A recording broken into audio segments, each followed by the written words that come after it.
एक मोठी बातमी समोर येते क्रिकेट विश्वातून। विराट कोहलीनं कसोटी क्रिकेटमधनं निवृत्ती जाहीर केलेली आहे।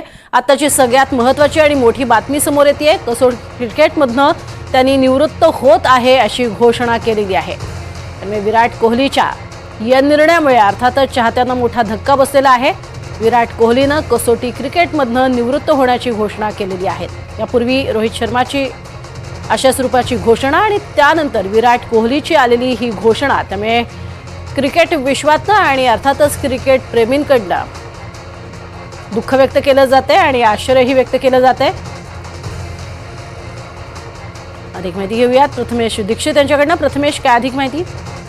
नक्कीच विराट कोहलीचं टेस्ट क्रिकेटमधनं अशा प्रकारे निवृत्त होणं हा खरं तर भारतीय क्रिकेटसाठी एक मोठा धक्का म्हणावा लागेल। परंतु आपल्याला माहिती आहे, काही दिवसांपूर्वी भारतीय क्रिकेट संघाचा कर्णधार रोहित शर्मानेही टेस्ट क्रिकेटमधून अशाच प्रकारे निवृत्ती घेतली होती। त्यामुळे एक धक्का भारतीय क्रिकेट चाहते पचवत आहेत, तोच हा त्यांच्यासाठी हा मोठा धक्का ठरणार आहे।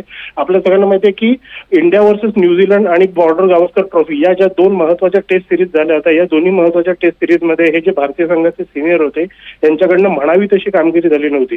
विशेष बद्दल विराट कोहली बद्दल बोलायचं झालं तर बॉर्डर गावस्कर ट्रॉफीमध्येही त्याच्या नावावर फक्त एक सेंचुरी होती आणि त्याच्यानंतर म्हणाव्या पद्धतीने त्याच्याकडनं धावा होत नव्हत्या।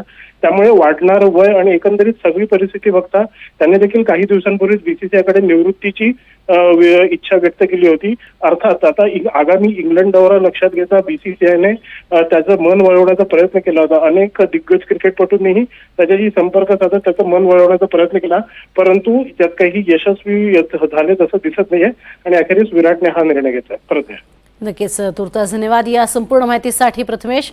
तर कसोटी क्रिकेटमधनं निवृत्ती घोषणा केलेली आहे आणि अर्थातच रोहित शर्मा पाठोपाठ आलेली ही बातमी चाहत्यांसाठी अर्थातच धक्कादायक आहे।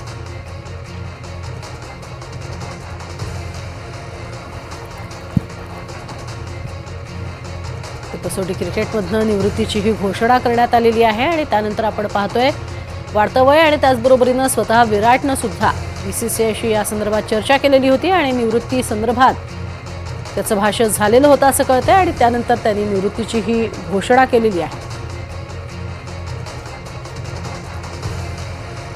तर त्यांनी टाकलेली ही पोस्ट आपण बघतोय, ज्या पोस्टमधनं तब्बल मिलियन लोकांनी ती पाहिलेली आहे। विराट कोहलीनं ही पोस्ट केलेली आहे आणि स्पष्टपणे सांगितलेलं आहे निवृत्ती संदर्भातली घोषणा त्याने केलेली आहे।